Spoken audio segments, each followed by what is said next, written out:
ৰাইজৰ মাজত হাহাকাৰময় পৰিস্থিতিৰ সৃষ্টি হ'ব, বেয়া প্ৰভাৱ পৰিব। আজি চাওক, দৈনন্দিন যি মেডিচিন খাব লাগে, প্ৰেছাৰৰ চুগাৰৰ পৰা আদি কৰি হৃদৰোগৰ যি বেমাৰী আছে তেওঁলোকে দৈনন্দিন মেডিচিন খাব লাগে।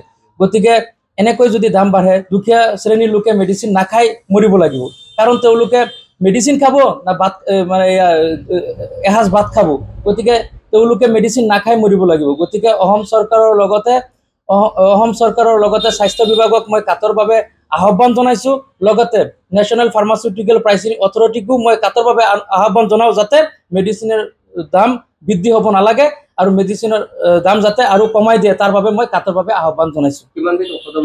প্ৰায় 9 বিধ ঔষধৰ দাম বৃদ্ধি কৰিব ওলাইছে। 1.74%। গতিকে ৰাইজৰ অসুবিধা বহুত অসুবিধাৰ সন্মুখীন হ'ব। আপোনালোকৰ কোনটো সংস্থাৰ পৰা আছিলে? অসম পঞ্জীয়নভুক্ত ফাৰ্মাচিষ্ট সন্থা, নগাঁও জিলাৰ সভাপতি মই আশিকুৰ ৰহমান।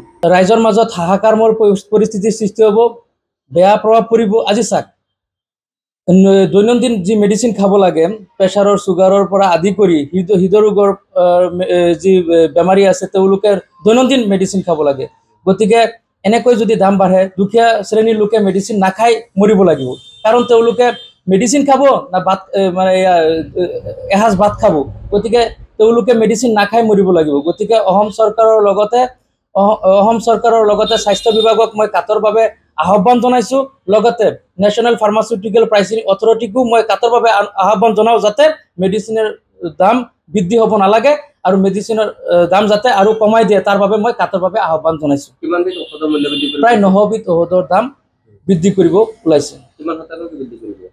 1.74%।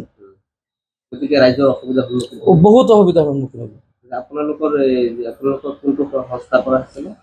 অসম পঞ্জীয়নভুক্ত ফাৰ্মাচিষ্ট সন্থা, নগাঁও জিলাৰ সভাপতি মই আশিকুৰ ৰহমান। ৰাইজৰ মাজত হাহাকাৰময় পৰিস্থিতিৰ সৃষ্টি হ'ব, বেয়া প্ৰভাৱ পৰিব। আজি চাওক, দৈনন্দিন যি মেডিচিন খাব লাগে, প্ৰেছাৰৰ চুগাৰৰ পৰা আদি কৰি হৃদৰোগৰ যি বেমাৰী আছে তেওঁলোকে দৈনন্দিন মেডিচিন খাব লাগে। গতিকে এনেকৈ যদি দাম বাঢ়ে, দুখীয়া শ্ৰেণীৰ লোকে মেডিচিন নাখাই মৰিব লাগিব। কাৰণ তেওঁলোকে মেডিচিন খাব না ভাত, মানে এসাঁজ ভাত খাব। গতিকে তেওঁলোকে মেডিচিন নাখাই মৰিব লাগিব। গতিকে অসম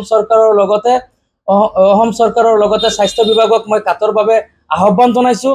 লগতে নেশ্যনেল ফাৰ্মাচিউটিকেল প্ৰাইচিং অথৰিটিকো মই কাটৰভাৱে আহ্বান জনাওঁ, যাতে মেডিচিনৰ দাম বৃদ্ধি হ'ব নালাগে আৰু মেডিচিনৰ দাম যাতে আৰু কমাই দিয়ে, তাৰ বাবে মই কাটৰভাৱে আহ্বান জনাইছোঁ। প্ৰায় 9 বিধ ঔষধৰ দাম বৃদ্ধি কৰিব ওলাইছে। 1.74%। গতিকে ৰাইজৰ অসুবিধা বহুত অসুবিধাৰ সন্মুখীন হ'ব। আপোনালোকৰ কোনটো সংস্থাৰ পৰা আছিলে? অসম পঞ্জীয়নভুক্ত ফাৰ্মাচিষ্ট সন্থা, নগাঁও জিলাৰ সভাপতি মই আশিকুৰ ৰহমান।